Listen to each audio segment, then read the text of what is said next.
if you've even remotely been paying attention to the world right now, just the level of polarization that we're experiencing on a regular basis, that's at work, within families, and people fighting over whether it is religion, political ideologies, sexual orientation, you name it. There just seems to be a conflict at every turn with how we move forward. And for me, one of the things that I think is really important is that we need to be able to have conversations to build better understanding if we are to come up with solutions that actually speak to the population. When we stop listening truly to what other people are saying, what their needs are, and only prioritize ours in the moment, we're not going to be able to move forward successfully. Welcome to Unpacked Culture Chronicles.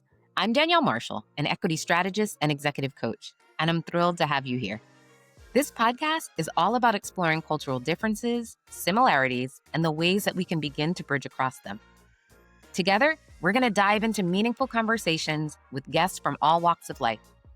We'll share stories, insights, and practical strategies for navigating the complexity of culture in our workplaces, communities, and personal lives. Welcome back to Unpacked Culture Chronicles. Today, we are trying something a little bit new. I am doing my first ever solo episode. And so I want to invite you to provide feedback after you have a chance to listen and let me know what you think. There is going to be a link in the show notes today to SpeakPipe, and you can leave an audio message. So you don't even have to worry about writing it out. You can just leave an audio message for me, and I will definitely hear it and respond to it where I can.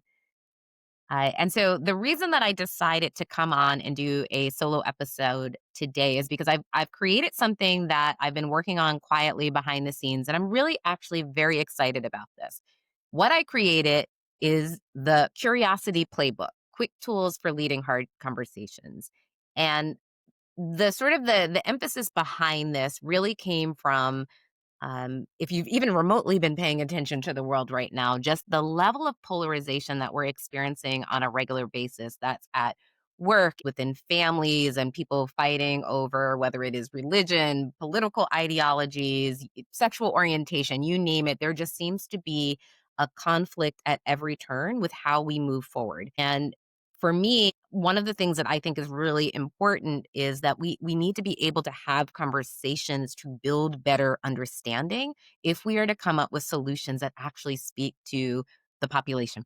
When we stop listening truly to what other people are saying, what their needs are, and only prioritize ours in the moment, we're not going to be able to move forward successfully. And so that's sort of the space that this playbook came out of. And what I would say to folks who are listening, particularly because I do a lot of my coaching work within organizational spaces, if you are someone who leads people, you're a manager, you're a director, even if you have to lead people peer to peer, you already know that hard conversations aren't rare anymore. They are daily occurrences, and they are highly frustrating for people. And often when they come up, we just don't know what to say. And many people in these moments also try to avoid those hard conversations, right? Because they are frustrating and we don't know what to say. We kind of want to move away from it as quickly as we can. But unfortunately, when we avoid having them, we only delay the inevitable. And there's this side effect of eroding trust, right? We're not actually protecting the trust in this space. We're not preserving it. We're losing it. And so we want to figure out how we can move forward together in a way that honors both people, allows for dignity, different values to surface in the conversation, but us to still be in right relation with the person that we're speaking to. And so today I want to share a few moments that show how curiosity can shift even the hardest conversation.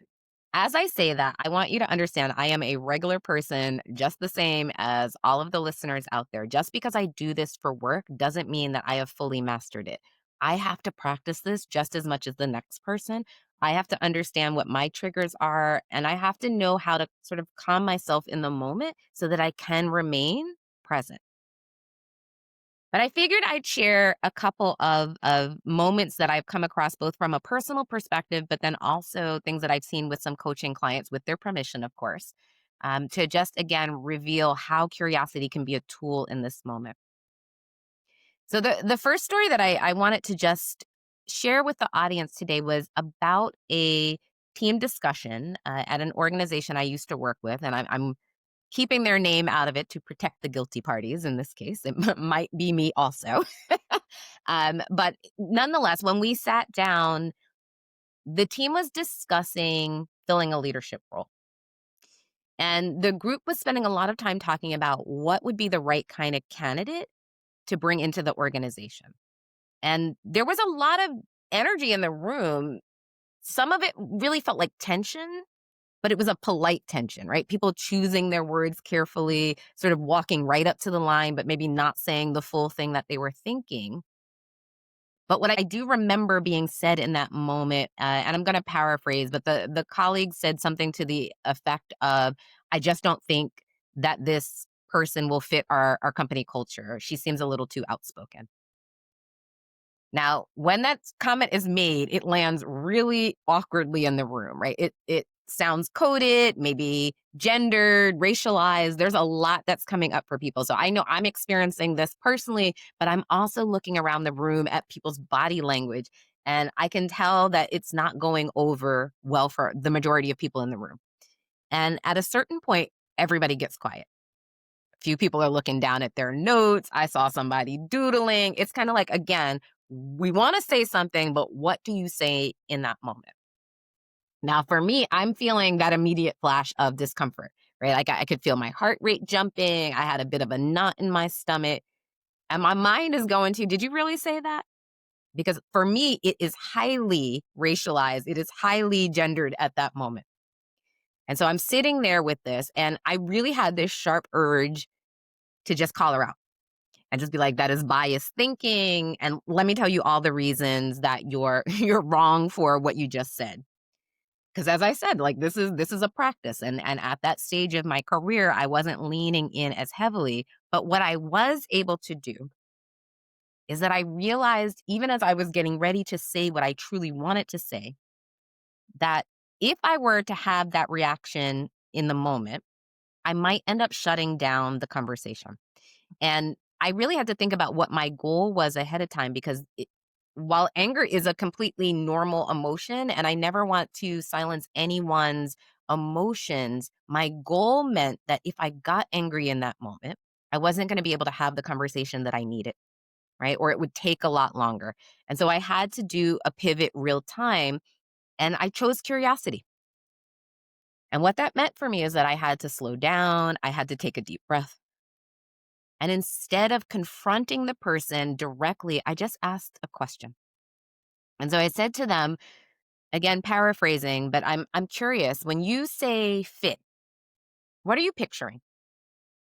What kind of qualities feel important for this role? And I tried to, make it so that I was really approaching this from a space of wondering, not accusation, despite how I was feeling.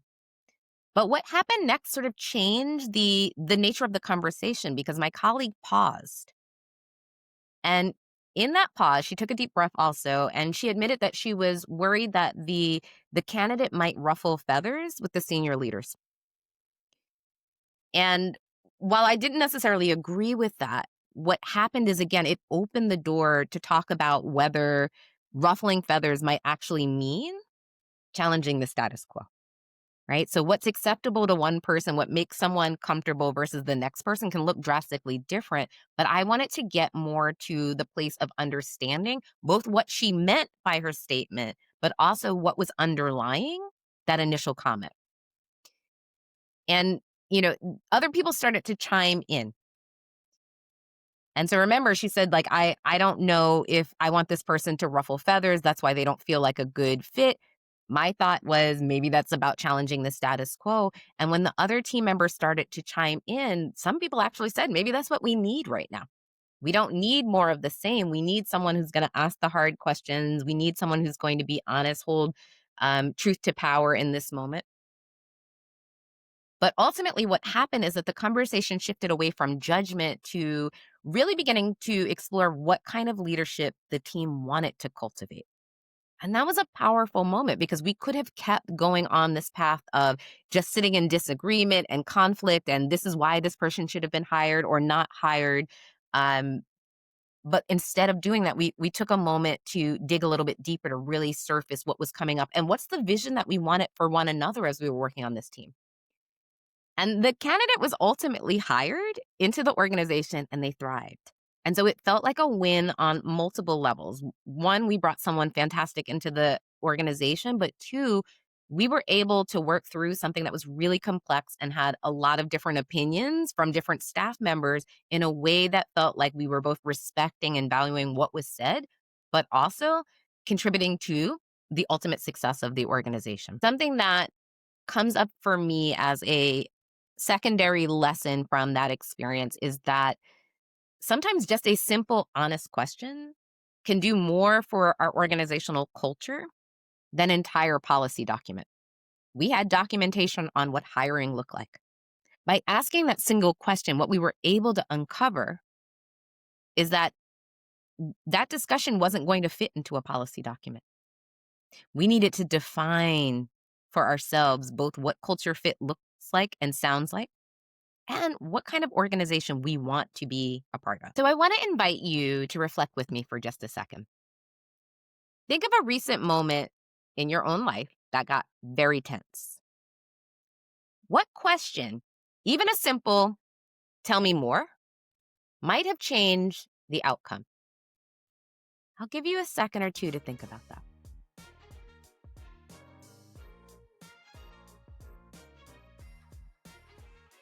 So let me give you a different scenario. For those of you who have had the opportunity to watch my TEDx, Beyond Assumptions, How Curiosity Can Heal Divides, I shared a little bit about this in that talk. So to set the stage, it is the morning after the 2016 presidential election. And I found myself at a small diner on the Eastern Shore of Maryland. It was a local spot where everyone knows each other. But there were two very different moods in the room. Okay. Half of the people that were in there were celebrating, and half of us were stunned. And the owner of the diner came over to me, and the diner owner is smiling, and they said something like, "Hey, what a night, huh? Feels like our country finally turned the corner." Now I'm sitting here and, I'm having my coffee. He's genuinely happy. He's proud of the outcome. And I'm still processing both my disappointment and my disbelief, quite frankly, in that moment. And I remember having just this deep sense of like sadness, anger, confusion. There was so much that was coming up for me. And I had to even like in my mind just ask this question of like, how can he be celebrating when I feel so heartbroken? My hands actually grasp around the mug tighter. And I felt like my throat was getting scratchy, and I had this urge to want to withdraw, to avoid this conversation altogether, or even push back in that moment. There were a lot of different things that were coming up for me. And maybe in this case, what ended up helping me is that I was really exhausted. Like I had stayed up late that night. I was processing things still. And I just ended up taking a deep breath and I decided to stay in the moment. So instead of shutting down or even arguing with him, I just asked him a question. And I asked him, what was so important to you about this election? And I didn't mean it as a trap or a challenge. Like I generally was interested, like what is coming up for this individual? And he paused and he said it wasn't about the candidate at all for him. He ended up talking more about wanting a better future for his own children. He wanted jobs, safety, a chance for the kids to go to college. And what came up for me was that I realized like his hopes weren't all that different from what I personally wanted. But what was distinctly different in that moment was the pathway to get there.